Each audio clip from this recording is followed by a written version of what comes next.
Quem é a pessoa com quem você mais convive todos os dias? E o que você pode me falar dessa pessoa? Parece estranho, né? Mas é você mesmo. Se você vai no banheiro, você vai junto. Se você vai para o trabalho, você está no carro junto. Quando você dorme com você. Você come com você, você vive junto com você o tempo todo. É a pessoa com quem você mais convive e a gente nunca pensa sobre isso. E como tem sido essa convivência com essa pessoa que é a pessoa mais importante e a pessoa com quem você mais conversa? Já parou para pensar o quanto que a gente conversa com a gente? E sobre o que você tem conversado com você mesmo? Você fica o tempo todo reclamando de você mesmo, se criticando? Quantas vezes ontem você se deu algum elogio, algum cumprimento? Aposto que se algumas, foram muito poucas vezes. Quando eu fiz essa pergunta para mim mesma, eu fiquei muito assustada de ver o quanto eu era generosa e empática com as outras pessoas, e quando se tratava de mim mesma, a minha mente era um campo minado de crítica. Cada passo explodia uma mina. Se eu falasse para qualquer pessoa o que eu falo para mim mesma, eu não tinha um amigo. Eu não tinha nem mais marido. O marido tinha largado e os meus filhos ainda tinham ido com ele. Porque o que eu falo para mim mesma às vezes é absurdo. E você? O que você tem falado para você mesmo? Temos 8 horas de sono todo dia, mas são 16 horas que a gente tem a oportunidade de se detonar ou de se elogiar. Eu li um livro muito bom, é The High Five Habit, da Mel Robbins, que ela fala como esse pequeno hábito de no espelho você fazer, espalmar a mão e bater na mão e falar yes, vamos lá, tá indo bem. Você celebrar pequenas coisas ou você celebrar quem você é como a primeira coisa da manhã, isso tem um poder imenso. Porque o seu cérebro associa esse gesto, que é um gesto muito conhecido já dos seres humanos, a incentivo, a apoio, a celebração.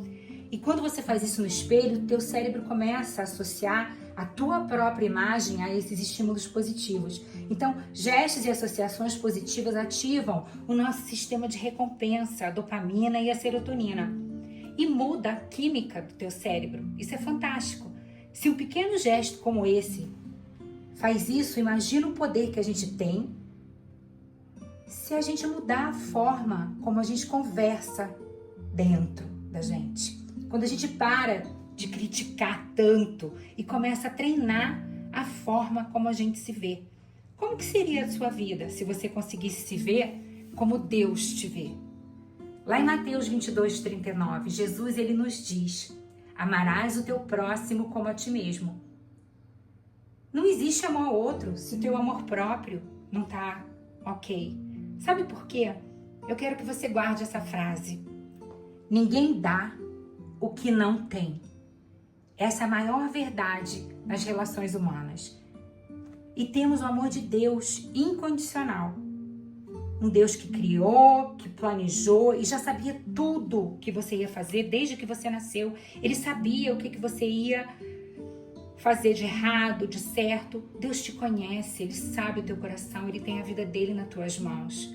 Ele ia saber, inclusive, Ele já sabia que você ia estar hoje assistindo e escutando esse vídeo aqui para abrir teus olhos sobre coisas muito simples e muito pequenas. Porque muitas vezes eu mesmo me pego me achando um lixo, me colocando 1000 defeitos. Mas Deus não cria lixo. É incoerente com tudo que eu sei, com a minha crença mais profunda. E mesmo assim, a minha mente tem uma imensa batalha para lutar contra esses pensamentos. E muitas vezes ela acolhe. É a metacognição que a gente precisa exercitar. Pensar sobre o que a gente pensa e questionar os nossos pensamentos aleatórios. O John Flavel, em 1979, um psicólogo americano, ele desenvolveu esse conceito de metacognição. Você perceber o que e como você está pensando. Isso é consciência. e ajustar esses pensamentos, escolhendo onde você vai colocar o foco, como você vai interpretar isso e de que forma que você vai reagir. Aí você pensa, nossa, acontece alguma coisa, você pensa, nossa, sou um idiota, uma burra, eu não consigo fazer isso, por que eu faço sempre desse jeito, por que eu erro? Aí você começa a se questionar. Será mesmo? Será que isso é real? Ou é minha autossabotagem entrando aqui? Por quê? O que Deus ia dizer de você nessa situação? Ele fez você assim? Não. Lá em Romanos 12:2, cabe a nós, transformai-vos pela renovação da vossa mente. Isso é metacognição espiritual. Perceber teus padrões mentais e substituí-los pela palavra de Deus. Lá em 2 Coríntios 10:5, levando todo o pensamento cativo a Cristo. É onde nós vamos filtrar esses pensamentos deturpados, equivocados sobre nós mesmos. Precisamos quebrar esse piloto automático que tem dentro da gente de autocrítica e treinar a nossa mente para associar a nossa imagem, que é a perfeita criação de Deus, para boas obras, aos estímulos de encorajamento, como high five, você se estimular, você se dar um apoio, você se dar uma força. Lá em Isaías 43:4, eu adoro esse texto. Deus ele nos diz através do profeta, tu és precioso aos meus olhos, digno de honra e eu te amo. É isso mesmo, Deus te ama, você é precioso para ele, digno de honra. Deus te honra e você faz o quê? Se detona? Não pode. 1 João 4:19, nós o amamos porque ele nos amou primeiro. E a definição de amor lá em 1 Coríntios 13:4-7, o amor é paciente e você não tem a mínima paciência com você mesmo. O amor é bondoso. E quantas vezes você tem bondade com todo mundo à tua volta, mas contigo você não tem a mínima bondade. O amor, ele não guarda rancor. E você passa dias, talvez anos, se culpando pelos erros que você cometeu.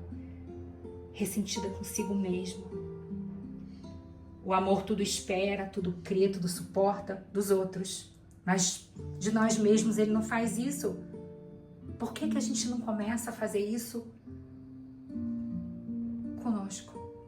2 Coríntios 5:17, se alguém está em Cristo, é nova criatura. As coisas antigas já passaram, eis que surgem coisas novas. Creia nisso e não entre nesse ciclo de autopunição. Se perdoe, peça perdão, mude o comportamento. 1 João 3:9, todo aquele que é nascido de Deus não vive na prática do pecado. Essa é a tua identidade. O pecado acontece, você peca, mas você se arrepende, você pede perdão, você muda, você pede ajuda para mudar. Não é como se você fosse pedir perdão para Deus por um pecado que você sabe que você vai cometer de novo. Então nem prometa isso, faça, Deus, me perdoa, porque eu errei. Mas olha só, se o Senhor não me ajudar, eu vou errar de novo nisso. Porque isso é uma coisa recorrente na minha vida. Eu preciso de ajuda, senão vai ser todo dia, o tempo todo eu pedindo perdão pelo mesmo pecado. Deus não se importa, Ele vai te escutar. Mas o que a gente tem que acrescentar no nosso pedido de perdão, principalmente nos pecados recorrentes, é a ajuda de Deus para que a gente possa mudar. E em frente e não carregue o fardo. O teu caminho vai ser muito mais leve se você se perdoar. Eis que surgem coisas novas, está escrito ali. Uma mente leve, uma mente livre do peso dos erros. Quando você pede perdão e se perdoa. Imagina esse teu pecado, esses teus erros e essas situações de vergonha que você já passou, como uma mochila pesadíssima que você tem que carregar subindo uma colina. Que coisa difícil que é viver assim. Muitas vezes existe até uma terceira pessoa envolvida contra quem você pecou. Também peça perdão para essa pessoa. Se a pessoa não te perdoar, é um problema dela com Deus. É o que a palavra diz para nós. A gente precisa fazer a nossa parte. A parte do outro é do outro. Você não controla.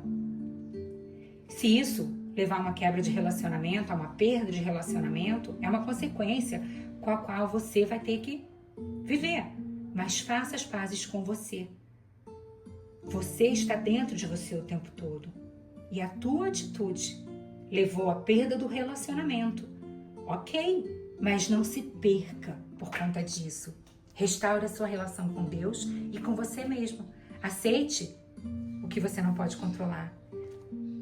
O Carl Rogers, ele escreveu em 1961 um livro On Becoming a Person, se tornando uma pessoa.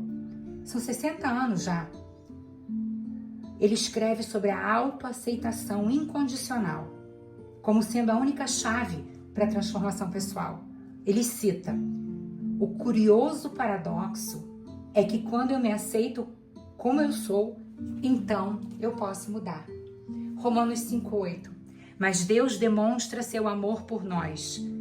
Cristo morreu em nosso favor, quando ainda éramos pecadores. Então Deus te ama quando você erra, Deus te perdoa quando você peca. Deus quer te ajudar a se tornar a pessoa que Ele te criou para ser. E o que você pensa sobre você mesmo importa, molda, define tudo à tua volta.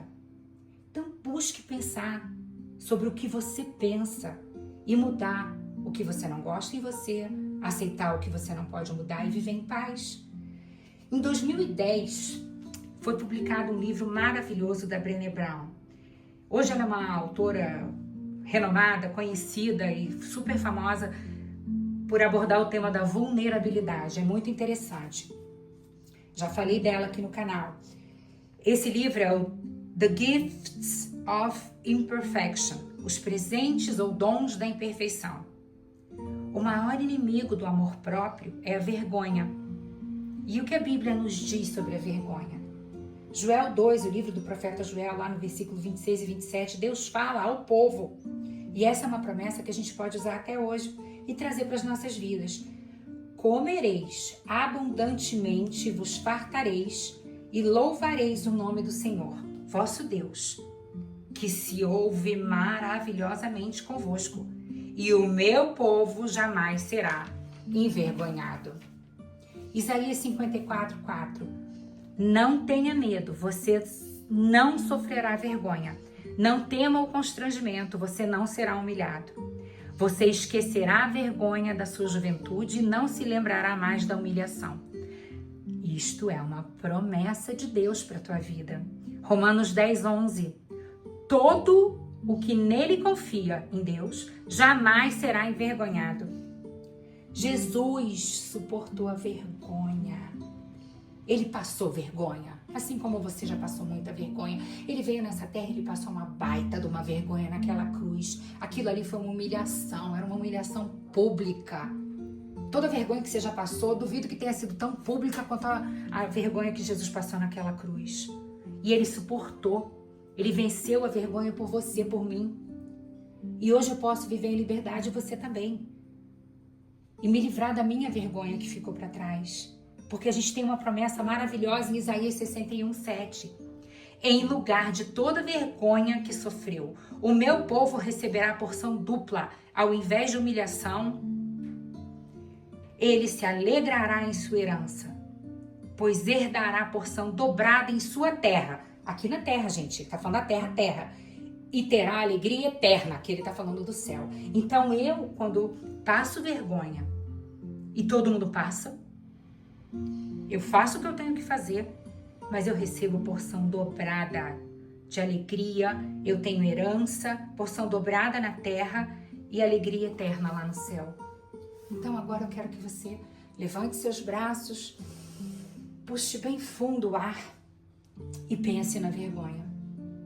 Você fez tudo errado, ok, passou vergonha, tudo bem. Tá carregando ela, mas tá na hora de largar. Peça perdão para Deus, peça perdão ao outro, mas peça perdão para você mesmo. Clame a Deus por restauração, porque Deus acabou de te falar. Todo bem que vem com isso, todo bem que vem quando você consegue lidar com essa vergonha. Vai até o espelho, dá um high five para você, confia que você está no processo, que você é filha, é filho, que você é falho, imperfeito, mas amado. Largue esse fardo, acredite nisso, para você caminhar mais livre. Uma autora que eu gosto muito também é Kristin Neff, já comentei sobre ela aqui, desse livro dela de 2011, chamado Autocompaixão. Uma leitura muito gratificante e pura ciência, mostrando que a autocompaixão, ela reduz a ansiedade, fortalece a resiliência, melhora os relacionamentos. Mas sempre lembra do que eu falei para você, ninguém dá o que não tem. Se você não tem compaixão, nem com você mesmo, você vai acabar sendo cruel com as outras pessoas, porque isso começa dentro de você. Críticas internas que ficam ecoando, aquelas vozes do passado, coisas velhas que já passaram. É bem complicado, porque Deus, ele fala, as coisas velhas já passaram, eis que faço coisa nova. Então a gente não pode viver na cultura do desempenho, que diz que eu só sou digna se eu for perfeita. Não, você é perfeita porque você é filho de Deus, filha de Deus. O conceito de perfectibilidade do Jean-Jacques Rousseau, ele é de 1755. Olha só o tempo que já está escrito isso, gente. Ele descreve essa perfectibilidade como uma característica específica do ser humano, a capacidade de aprender, de se adaptar e de se transformar. E Deus nos deu essa capacidade de nos transformarmos à imagem de Cristo. Lá em Gênesis 1:27, criou Deus o homem à sua imagem. A imagem de Deus o criou. E a gente vai terminar no texto de Romanos 8:29. Pois aqueles que de antemão conheceu, também os predestinou para serem conformes à imagem de seu Filho, a fim de que ele seja o primogênito entre muitos irmãos. Se você seguir no texto, e eu fortemente sugiro que você leia esse texto depois na íntegra, no versículo 37, mas em todas as coisas somos mais do que vencedores por meio daquele que nos amou. Ou seja, a gente pode vencer o quê? A vergonha, o pecado, a insegurança, o medo, o fracasso, a derrota e mais, a lembrança. A gente pode vencer essa lembrança e a dor que ela nos causa cada vez que a gente entra em contato com ela. A gente passou já a vergonha, ela já passou, por que a gente tem que ficar lembrando? A gente é vencedor, a gente já venceu isso. Então a gente pode olhar no espelho e dar um high five para quem a gente está se tornando.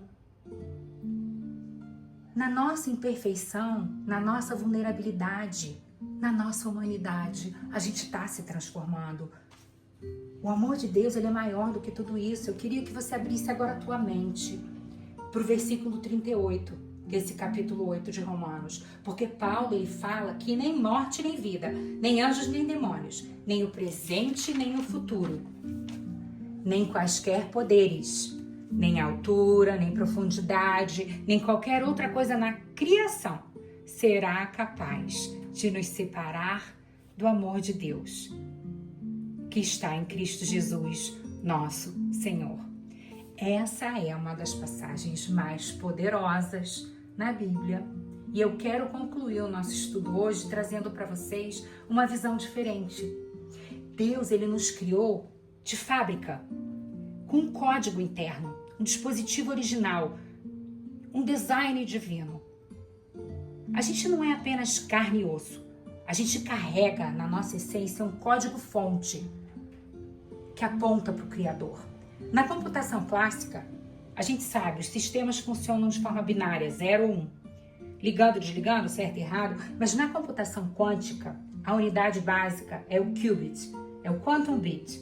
Enquanto no computador normal é o bit, você tem o quantum bit, o qubit. Ele pode ser 0, 1, mas pode ser também a superposição dos dois ao mesmo tempo. Então esse código, ele não guarda que nem o binário, alternância, ele guarda um espectro de possibilidades simultâneas. A nossa existência, assim como essa computação quântica, ela não é binária. Para vocês entenderem, é como se o bit fosse preto e branco, 0 e 1. E o qubit é como se fosse um degradê, desde o branco até o preto, todos os espectros. A vida humana, ela é múltipla, ela é cheia de possibilidades, superposições, aleatoriedade e potenciais que só fazem sentido quando eles estão alinhados ao propósito para o qual a gente foi criado. E qual é o nosso modelo? Jesus Cristo. Ele é o software perfeito, padrão pelo qual Deus programou cada um de nós. A gente foi predestinado conforme a imagem dele. O código-fonte da nossa vida, ele não foi escrito para nos separar do amor de Deus, mas para nos conduzir de volta para ele. Assim como na física quântica, não existe uma resposta fixa, mas existe um campo de possibilidades. Deus, ele nos deu a capacidade de nos transformarmos, de evoluirmos, de nos aproximarmos cada vez mais da imagem de Cristo.